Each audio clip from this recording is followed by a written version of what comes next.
Dans cette vidéo, nous allons voir le tuto complet pour créer un formulaire de zéro. Hello les futurs Notion Addicts, bienvenue dans cette nouvelle vidéo qui est la dernière de la série sur les nouveautés de Notion. Et aujourd'hui, on va parler des formulaires. Alors je te rassure tout de suite, les formulaires sont bien accessibles avec le plan gratuit de Notion. La seule différence avec le plan payant, c'est que tu peux personnaliser le bouton envoyer au niveau du texte et de la couleur et le petit message que l'on voit une fois que la personne a rempli le formulaire. C'est tout. Sinon, tu as accès à toutes les fonctionnalités et ça, c'est top. Au programme de cette vidéo, je vais te montrer comment créer un formulaire de zéro, donc en partant d'une base vierge. Ensuite, je te montrerai comment construire un formulaire à partir d'une base de données existante. Et petit bonus pour ceux qui ont le plan payant de Notion, je vais te montrer comment créer une automatisation pour recevoir une notification dès que quelqu'un a rempli ton formulaire. T'es prête? Allez, c'est parti! On se retrouve donc sur mon espace Notion Test où je vais vous montrer comment construire pas à pas un formulaire du coup avec le plan gratuit de Notion. Il y a plusieurs façons de faire, donc là je vais vous montrer la première façon qui est de créer un formulaire de zéro. Donc quand vous êtes sur une page Notion, il vous suffit juste de faire / et de taper formulaire. Vous l'avez ici. Et donc ça génère automatiquement un formulaire ici. Vous avez déjà 2 questions par défaut. Et ici, vous avez la base de données qui est créée automatiquement, qui s'appelle nouveau formulaire et où vous avez les réponses qui se mettront ici. Alors, on va rester d'abord sur la partie formulaire où on va créer le formulaire. Donc la première chose à faire, mettre un titre. Donc là, je vais mettre formulaire test. Vous pouvez ajouter une icône, comme les pages Notion, donc ce que vous voulez, et une image de couverture également, donc soit une image par défaut de la galerie, soit une autre photo que vous voulez. Ensuite, vous pouvez mettre une petite description, si vous voulez rajouter un petit mot pour la personne à qui vous allez envoyer ce formulaire. Donc vous pouvez mettre si c'est une date limite, par exemple, à remplir, ou une information qu'ils doivent absolument faire, genre merci de voir ma page de vente avant de remplir ce formulaire, ou voilà, peu importe, vous mettez la description de votre choix ici. Ensuite, on part sur le corps vraiment du formulaire. Et là, on va mettre donc les fameuses questions. Vous avez ici 2 questions type qui est mis par défaut. Si jamais ça vous plaît, vous pouvez les garder et juste les modifier. Et si par contre ce n'est pas ce que vous voulez, vous avez juste à les supprimer. Donc pour les modifier, vous allez directement dessus. Par contre, pour le supprimer, c'est les 3 petits points et ici. Sachant que vous avez d'autres options ici, mais on va y revenir. Donc là, par exemple, question 1, on ne veut pas que ça s'appelle question 1, on veut que ça s'appelle autrement. Donc par exemple, si vous voulez le nom de la personne, quel est ton nom ? Et il va l'afficher donc dans une... Voilà, parce que ça c'est une question texte. Donc du coup, ça, il n'y a pas de souci. Ensuite, dans les options, dans les 3 petits points, vous pouvez rendre justement cette question obligatoire en cochant ici. Voilà, et vous avez bien le petit astérisque pour dire que c'est obligatoire. Vous pouvez ajouter donc une description si jamais vous voulez ajouter des informations complémentaires à la question. Donc par exemple, pourquoi vous posez cette question. Donc là, par exemple, pour savoir qui c'est. Voilà, tout simplement. Ensuite, vous pouvez augmenter la réponse. Donc c'est-à-dire que là, c'est une réponse vraiment... très limité, mais si vous voulez une réponse plus longue, vous mettez là, et là vous avez un espace qui est beaucoup plus grand. Donc là, c'est à choisir. Et donc le type de question, donc ça c'est vraiment ce que vous voulez comme type de question, tout simplement. Et en cliquant dessus, donc là on est en mode titre, donc en effet c'est le texte, tout simplement. Donc juste une question et un texte. Et après vous avez d'autres choses, choix multiple, date, personne, etc. etc. Sachant que c'est ce qu'il y a à la suite, là c'est choix multiple pour la question 2. Ensuite, là, si vous voulez voir comment est la propriété dans la base de données Notion, vous pouvez faire afficher la propriété. Donc voilà comment ça va apparaître au niveau de la base de données. Sachant que vous le voyez de toute façon ici. Parce que voilà, vous voyez, quel est ton nom? Ça s'est modifié automatiquement puisque j'ai changé le nom de la question. Donc ça s'est modifié automatiquement dans la base de données. Par contre, si jamais vous ne voulez pas que ce qui est écrit en question, si vous avez des questions très longues, il va prendre la question longue dans la base de données. Si vous n'avez pas envie que ça fasse ça, à ce moment-là, vous enlevez la synchronisation ici. Si j'enlève la synchronisation, par exemple, et que je modifie ça, et que je mets juste non, vous allez voir que dans la base de données, c'est toujours quel est ton nom. Et pareil, si ici je change dans la base de données, et ici que je remets la question d'avant, vous allez voir que ça n'a pas modifié. Alors, ce que je vous conseille, c'est pendant que vous créez votre formulaire, laissez la synchronisation au départ pour que vous sachiez quelle propriété correspond à quoi. Et ensuite, quand vous aurez terminé, là, il faudra bien enlever la synchronisation. Alors, par contre, il faut le faire pour toutes les questions. C'est le seul truc qui est un peu chiant. Et ensuite, vous pourrez aller dans la base de données et renommer tous les noms. Parce que là, en effet, si vous renommez les noms alors que la synchronisation est toujours en cours, ça va modifier tous les textes du formulaire. Donc c'est pour ça, c'est bien et pas bien. C'est vraiment... ça, c'est à vous de voir comment vous voulez gérer ça. Alors, sinon, vous pouvez également, quand vous sélectionnez la question, mettre en forme. Donc gras, pas gras, italique, souligné. Vous pouvez mettre de la couleur. Vous pouvez mettre, voilà, par exemple. Vous pouvez mettre un fond. Voilà, vous pouvez faire comme une page Notion, en fait, avec les personnalisations de base. Pareil pour la description, vous pouvez également sélectionner pour voir apparaître le petit menu. Pareil, par exemple, le mettre en italique, le laisser en gris, ça peut être très bien. Hop, voilà. Donc là, c'est vraiment au choix. Ensuite, donc là, la question là, je vais la supprimer parce qu'elle ne m'intéresse pas. Donc 3 petits points supprimés. Et donc pour créer d'autres questions, il suffit juste de cliquer sur le petit plus. Et ça vous met par défaut le type que vous voulez choisir. Donc par exemple, après son nom, j'aurai peut-être son adresse mail. Donc je vais cliquer sur adresse mail. Donc là, par défaut, il vous met ça. Et après, c'est à vous de modifier. Donc quelle est ton adresse mail, par exemple. Pareil, vous pouvez le rendre obligatoire si besoin, description si besoin, etc. etc. Toujours synchronisé du coup avec la base de données. Vous voyez, il est là. Donc c'est pareil, si après vous voulez raccourcir le nom et mettre juste email, il faudra enlever la synchronisation. Donc je pense que vous avez compris l'idée maintenant comment ça fonctionne. C'est vraiment, vous voyez, c'est vraiment très simple. Là, c'est vraiment basique. Les formulaires dans Notion sont vraiment très très simples. Maintenant, honnêtement, moi je préfère Tally parce qu'il y a beaucoup plus d'options. Mais pour faire juste des formulaires très très simples dans Notion et en plus qui créent automatiquement la base de données associée, c'est quand même pas mal. Ça, c'est clair. Alors que Tally, il faut que la base de données soit créée en amont et ensuite, il faut créer l'intégration en reliant les propriétés du questionnaire avec les propriétés de la base de données. Donc, c'est un petit peu plus long. C'est sûr que les formulaires sur Notion, du coup, comme la base de données est créée et que l'automatisation se fait automatiquement, c'est beaucoup plus rapide. Mais tout dépend du type de formulaire que vous voulez faire. Il y a des formulaires, moi j'en ai un où j'ai des conditions logiques, c'est-à-dire que s'ils répondent oui ou non à une question, ça affiche un bloc supplémentaire. Ça, vous ne pouvez pas le faire encore dans les formulaires Notion, alors qu'on peut le faire sur Tally. Donc sinon, qu'est-ce qu'il y a d'autre comme question? Donc vous avez le choix multiple, ce qu'on avait tout à l'heure, où il y avait plusieurs options et qu'on pouvait faire choisir. Donc là, par exemple, ça serait, si je faisais un sondage, par exemple, pour savoir ce qui vous plaît dans ma newsletter, donc je pourrais mettre qu'est-ce qui te plaît le plus. Et là, donc du coup, hop, je pourrais mettre donc du coup les dessous de MNotion. Ensuite, je rajoute une option. Donc c'était les backstage, etc., etc. Vous avez compris l'idée, je rajoute ce que je veux comme option et après, vous n'avez plus qu'à cocher. Donc ça, c'est vraiment le choix multiple. Donc pareil, obligatoire si besoin. Alors là, vous avez une petite option supplémentaire, sélection maximale. Donc là, c'est si vous voulez justement qu'ils choisissent qu'une seule et unique réponse. Donc là, vous cliquez que 1 et là, il vous le met. Les répondants peuvent sélectionner que jusqu'à une option. Donc s'il y a une seule option que vous voulez, vous cliquez là. Si par contre, ils peuvent cocher plusieurs réponses, là, vous allez mettre Unlimited. Mais ça reste du choix multiple. Donc c'est soit une réponse, soit plusieurs réponses. Donc c'est ici que ça s'affiche. Ensuite, qu'est-ce que nous avons? Date. Donc là, ça serait si on veut mettre une date précise, peut-être la personne qui voudrait donner ses disponibilités, mais vous pouvez mettre qu'une date à la fin.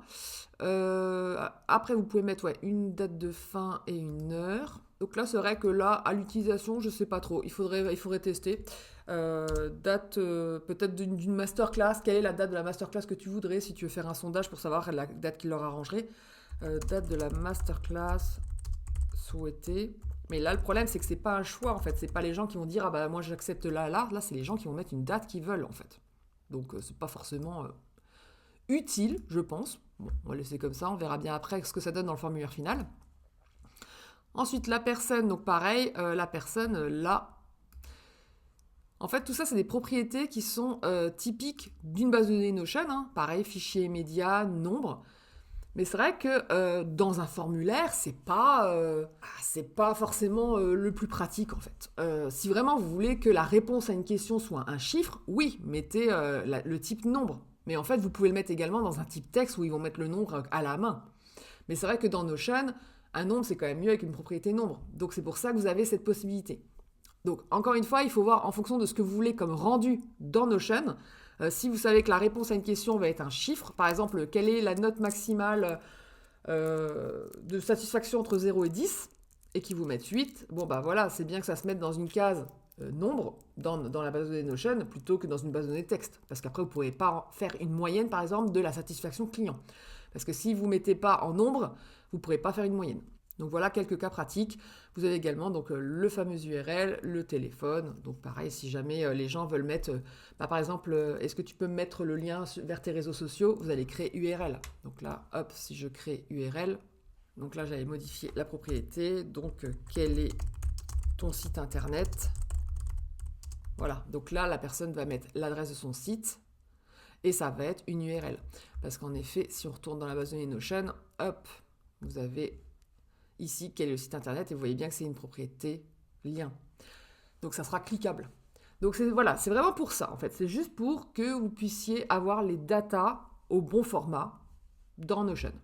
Donc pensez à la réponse que vous voulez que votre prospect, votre client, peu importe à qui vous envoyez le formulaire, vous regardez ce que vous voulez comme info et en fonction de ça, vous choisissez le type de question en fonction. Voilà, tout simplement. C'est pour ça d'ailleurs que Notion vous met par défaut au départ 2 questions et c'est type texte et type choix multiple parce que c'est clairement majoritairement ce qu'on utilise. Mais voilà, mais en effet pour avoir l'adresse mail, le site internet de la personne, le site de son LinkedIn ou de son Instagram, etc., ça peut être hyper pratique. Voilà, donc maintenant que ça c'est fait, comme je vous disais, si vous voulez renommer ici au niveau de la base de données Notion, il va falloir enlever la synchronisation partout. Donc ici, on décoche. On va vraiment décocher une par une. Voilà, donc j'ai enlevé la synchronisation partout. Et là, donc du coup, je peux mettre uniquement ce que je veux comme nom de base de données. Donc là, hop, pour aller plus vite. Et le fait d'avoir modifié là, vous voyez que ici, ça n'a rien modifié puisque ça n'a pas synchronisé. Et si jamais vous voulez revenir à une synchronisation, par exemple celui-là, vous voulez tout le temps que ce soit synchronisé, vous réactivez la synchronisation. Hop. Vous modifiez ce qu'il en est pour que ce soit synchronisé de l'autre côté. Bon, je ne l'avais pas modifié, donc c'était bon. Et à ce moment-là, il n'y aura que celui-là qui sera synchronisé. Voilà. Donc à vous de savoir ce que vous avez coché et décoché. Hein. Surtout si vous avez beaucoup de questions. Donc attention à ça. Donc une fois que c'est fait, alors vous avez aussi d'autres options ici dans les 3 petits points. Donc vous pouvez déjà renommer forcément le nom. Donc là, mettre juste que c'est le formulaire, c'est la vue du formulaire. Vous pouvez rajouter donc une nouvelle question directement ici. Mettre des automatisations. Donc si vous êtes en plan gratuit, bien sûr ça ne fonctionnera pas. Vous pouvez juste avoir des automatisations pour avoir une notification sur Slack.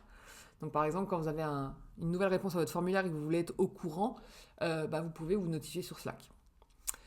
Maintenant, si vous avez des automatisations payantes, vous pouvez vous notifier vous-même. Et ça, c'est quand même le top et c'est ce que je vais faire par la suite. Personnaliser le formulaire, là, il faut un plan plus, vous le voyez. Ça, c'est avec un forfait supérieur, sachant que la personnalisation, c'est uniquement la couleur par défaut pour le bouton envoyer et le texte que vous voulez mettre. C'est tout. Et pareil, mettre un titre ou un corps de confirmation.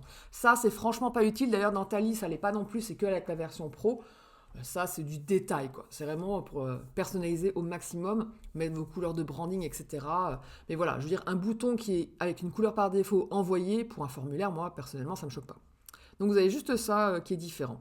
Puis, si vous voulez supprimer le formulaire, bien sûr, vous pouvez le supprimer ici. Donc, vous pouvez voir un petit aperçu.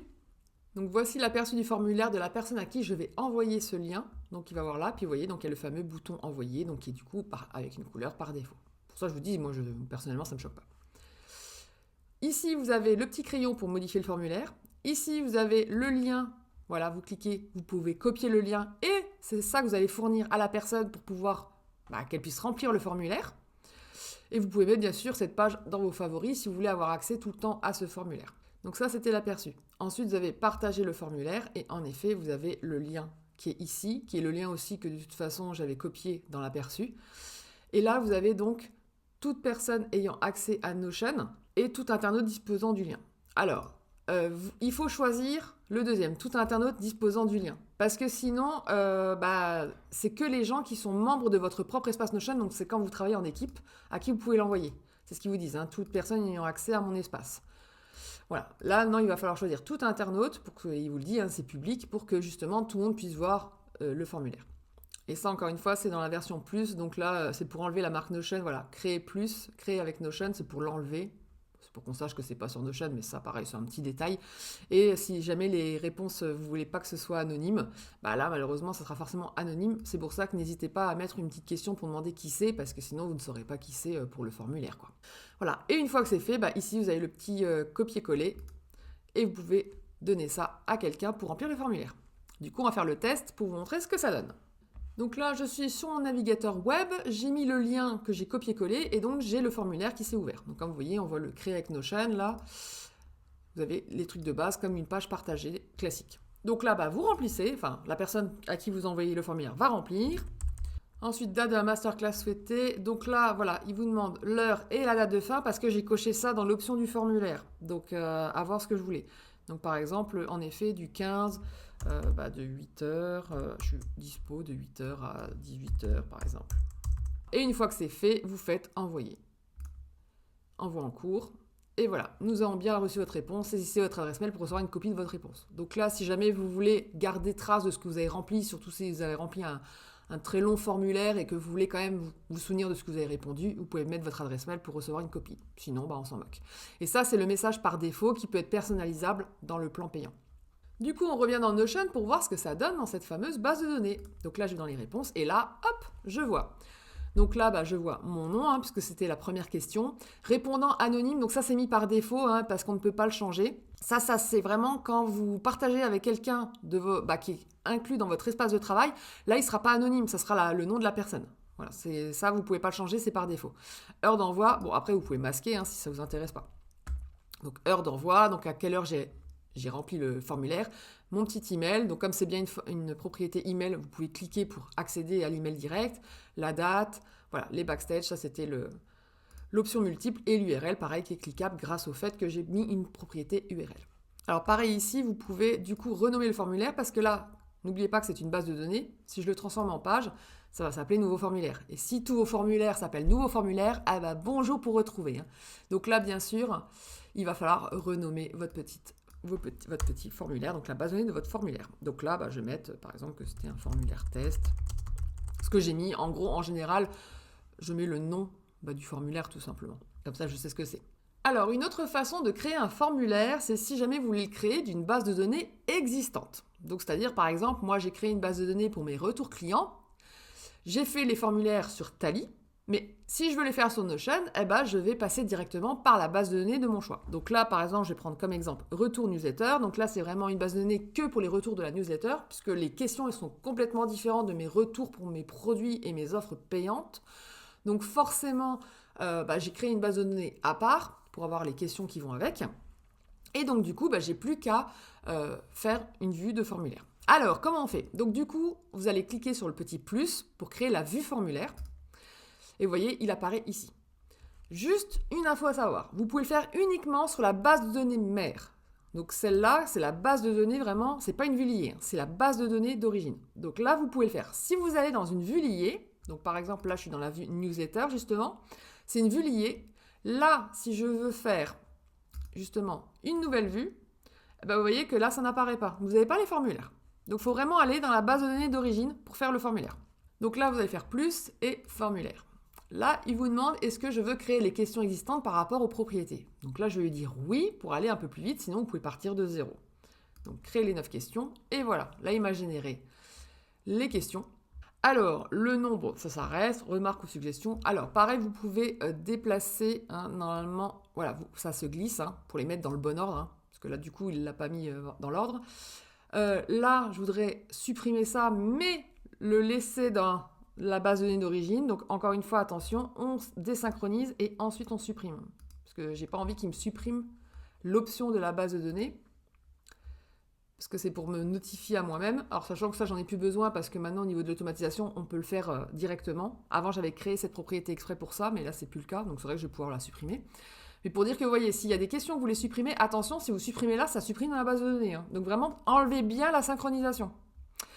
Donc là, identification Instagram, thématique, info en plus, ça c'était pour moi personnellement. Donc ça c'est pareil, c'est pas utile dans le questionnaire parce que vous pouvez avoir bien sûr genre des commentaires que vous voulez rajouter vous-même. Pareil pour les screenshots, en général c'est quand je sais que j'ai des gens qui me font des screens en story, je le rajoute dans la vie client en fait. Mais c'est pas quelque chose que vous remplissez vous dans un formulaire. Donc pareil, je vais désynchroniser pour supprimer cette question puisque j'en ai pas besoin, mais je vais le garder de l'autre côté. Le compte Instagram, donc ça par contre, ça monte plus haut. Hop. Voilà, donc nom, quel est ton compte Instagram, identification Instagram. Donc la thématique que tu préfères, hop, la vie globale sur la newsletter et remarques et suggestions.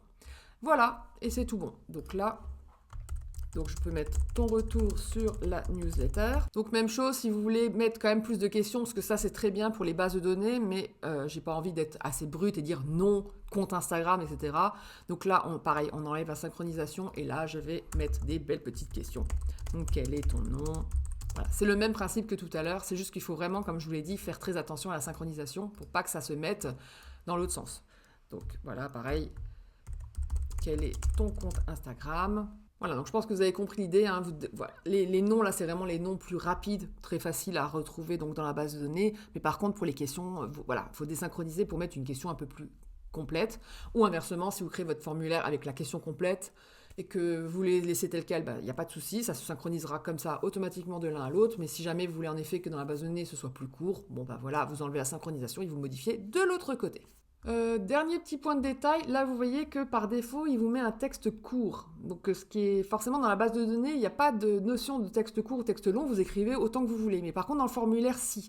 Donc là attention à bien penser à mettre réponse longue, justement pour la vie globale, sinon les personnes seront limitées pour écrire ce qu'ils veulent. Pareil pour les remarques, s'ils veulent mettre beaucoup de remarques, il vaut mieux mettre réponse longue. Sinon ça ne va pas le faire. Hein. Et encore une fois, on n'oublie pas le obligatoire pour que les gens ne zappent pas cette question. Alors, dernier petit point à voir, donc ça c'est bonus, c'est comment créer l'automatisation si vous êtes en plan payant de Notion. Donc, ce que je veux, c'est que quand quelqu'un remplisse le formulaire, que j'ai une petite notification dans Notion pour que je sache que j'ai un nouvel avis client et que j'ai hâte d'aller lire ce que tu as écrit. Donc, on va dans les automatisations. Le déclencheur, c'est quand il y a une nouvelle page, du coup, dans la base de données, donc du coup, retour de la newsletter. Et l'action que je veux qu'il fasse, c'est m'envoyer une notification. Et là, vous pouvez choisir une personne spécifique et là, je vais choisir moi. Tout simplement, je me choisis moi-même. Et je peux même m'envoyer un petit message pour que je sache, parce que forcément, si je mets une automatisation comme ça pour me notifier partout, je vais voir que c'est dans retour newsletter, donc forcément, je vais savoir que c'est un avis client, mais visuellement, je ne le vois pas tout de suite, c'est quand même mieux avec un petit message. Voilà, donc j'ai mis un petit message, un petit emoji, voilà, au choix, et puis je fais créer, et voilà, et c'est tout. Donc là, je vais juste quand même renommer l'automatisation. Donc là, c'est nouveau retour. Je vous montre ce que ça fait à la fin. Allez, c'est parti. Je vais remplir le formulaire et je reviens derrière. Voilà, je viens de remplir mon petit questionnaire donc sur le web. Et là, comme vous pouvez le voir, j'ai une petite notification. Et si j'y vais dedans, voilà, nouveau retour, vous a envoyé un message. Donc là, je sais qui est la personne qui a fait le message, puisque c'est le prénom qui s'affiche en premier. Donc c'est moi. Youhou, tu as reçu un nouvel retour. Ah, j'ai pas écrit. Il faut que je modifie un nouveau retour pour The Notion Diaries. Voilà. Donc, je sais que Émilie m'a laissé un message et je vais aller voir ça. Donc là, nouveau retour, vous voyez, c'est le nom de l'automatisation, en fait, qui s'appelle comme ça. Donc, pour ça, écrivez ce que vous avez envie vraiment pour que ça apparaisse correctement ici. Voilà. Donc, nouveau retour, je vais le changer. Je trouve que c'est pas top. Donc, je peux mettre Notion à ce moment-là, mais bon, si vous appelez toutes vos automatisations de Notion, ça ne va pas le faire non plus. Enfin bref, vous avez compris l'idée, hein, on personnalise comme on peut, comme on veut, et ce qui est le mieux pour vous. Et voilà, et donc du coup, j'ai juste à cliquer en effet sur la notification, et là, je vois directement le retour donc, que j'ai rempli par rapport à mon formulaire. Voilà, j'espère que cette vidéo t'a plu. N'oublie pas, cette vidéo était une exclusivité de ma newsletter. Donc si tu veux voir d'autres tutos comme celui-ci, je t'invite à t'inscrire directement. Le lien est dans la description. Dès que tu t'inscris, tu recevras automatiquement le lien d'accès à ma base de données qui comprend tous les tutos que j'ai fait depuis la première édition. Et si jamais tu as manqué les autres vidéos concernant les nouveautés de l'outil Notion, je t'invite tout simplement à aller voir cette playlist qui les contient toutes. Je te souhaite d'excellentes fêtes de fin d'année et je te dis à l'année prochaine.